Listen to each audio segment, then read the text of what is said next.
O interesante da pedra que fala non é só o aspecto físico da pedra, a xeoloxía e todo o espazo natural no que está vinculado, senón como o patrimonio histórico asociado a ela, que é impresionante. Podemos rastrexalo dende a prehistoria ata os nosos días. O que parece que as define, as pedras que falan, é a súa capacidade para resoar, ou seja, para facer eco en concreto. Algún misterio hai no eco, algunha maxia, non? Que nos sigue sacando unha sonrisa ou seguimos xogando co eco naqueles lugares.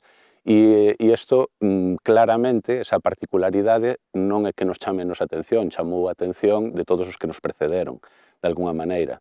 Eses espazos con eco foron identificados culturalmente e se lle colocaron incluso nomes en determinados momentos ou culturas, como é o noso caso. No contexto galego, incluído o norte de Portugal, galaico, vemos que son afloramentos, a maior parte deles graníticos, que están na dorsal atlántica, a maior parte deles, así como un pouco aliñados. Cerca de uns 15 xa temos referencias, algúns desaparecidos, e vemos que hai algúns, cuando menos, que están en contextos arqueolóxicos, non? E logo vemos que hai algunhas outras que, aparte dos petróglifos, tiñan como penas sacras, que tamén as consideran algúns investigadores, polas súas particularidades acústicas, pois que tuveron que ter algún tipo de usos ritual, de alguna maneira, e que iso quedou de alguna maneira nos xogos dos nenos, das crianzas. Un xogo que está aquí documentado e en outras máis pois son estas pedras escurridías, non? Que empregaban como tobogán ou outro tipo de xogos. Cando nos falaron do proxecto do rupestre sonoro, pois encantounos porque o obxectivo dese proxecto é recoller as pedras que falan ou que están asimiladas aos sons, non? En Galicia. O que nos interesaba da pedra que fala era que había un interese incipiente, non? De crear unha asociación, que de feito se chama Asociación a Pedra que Fala, e tamén, para non ser espectacular, a cantidade de riqueza que hai asociada a esa pedra, non só o topónimo, que é espectacular, sino como os gravados rupestres, os petróglifos, como os usos e costumes que ten esa pedra. Dende o mundo da literatura, non? Dende o punto de vista das obras, sobre todo poéticas, si me teñen interesado moito aquelas exploracións dos espazos e de como os espazos se construen, da súa relación co tempo, pero tamén dos efectos que os espazos teñen en nós.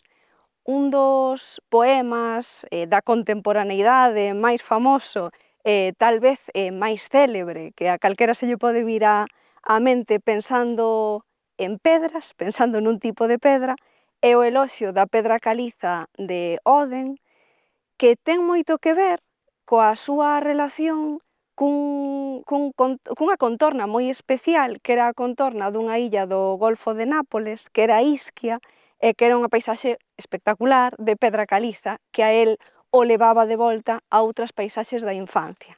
Esta exploración da nosa relación co lítico, do que nos pode dicir tamén o tempo xeolóxico, non? Ou o tempo das pedras, ten algo moi emocionante para min, sobre todo no que ten que ver coa súa profunda capacidade de atravesar tempos, non? De atravesar materiais, tal vez, e de ir colleitando diferentes experiencias humanas, digamos. Depois hai un segundo momento onde volvemos a toparnos información das pedras que falan, que é o período medieval. Xa alto medieval, porque nas lendas, mesmo nas lendas que temos en a Galiza, non? Desas barcas de pedra, que desde a señora da barca de Muxía até o propio caso de Santiago, que viu en barca de pedra, e que está relacionado novamente, que non o dixen antes, co contexto atlántico, porque este fenómeno das pedras que falan sí que o temos presente tamén en Irlanda, en Escocia, mesmo en Suecia. Temos varias lendas tamén na Galiza de tradición oral que falan de pedras que te contestan, que te falan, que reclaman que as leves ao seu lugar onde as apañaches.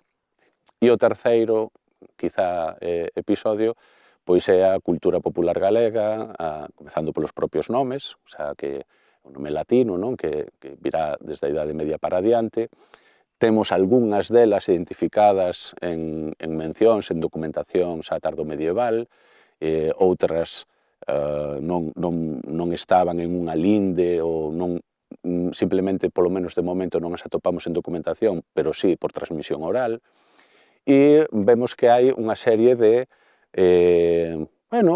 pequenas crenzas ou usos, ou tamén, se queremos, lendas. Realmente a pedra que fala estaba aí, o que pasa que éramos ignorantes moitos de que existía. Sin embargo, aparece nos planos, en todo o que poidas ver, nos mapas, pero para nós foi un descubrimento hai 4 anos. E a raíz de, bueno, xa coñecíamos a súa historia, pero o descubrimento de ver a importancia que tiña e o coñecemento que tiña o territorio, a xente de esa pedra. Foi o motivo polo cual se organizou o fechiño. Esa é a razón, o punto de partida.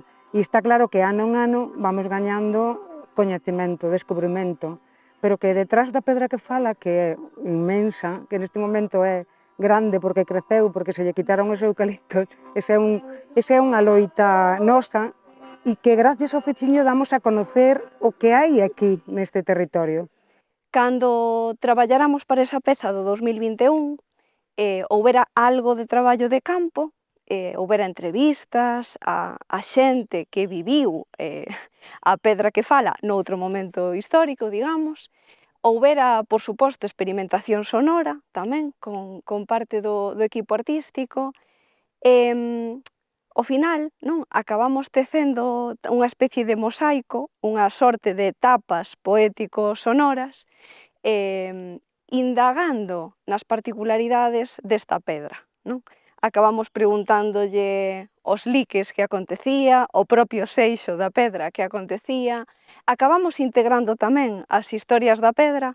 Unha vez que damos o paso, efectivamente, grazas á pedra, grazas ao fechiño, grazas a todo o que montamos, sí que vamos conocendo o territorio. E iso descubrimos, ademais, que temos moito aínda que descubrir. E seguramente nos vai a dar máis sorpresas, porque a medida que se vaya recuperando a paisaxe orixinal, temos convencidos de que aparecerán máis cousas, non só os petróglifos, que de feito a xente da Rula pois descubriu máis petróglifos nese entorno, como pois outras pedras ao mellor tamén singulares, non?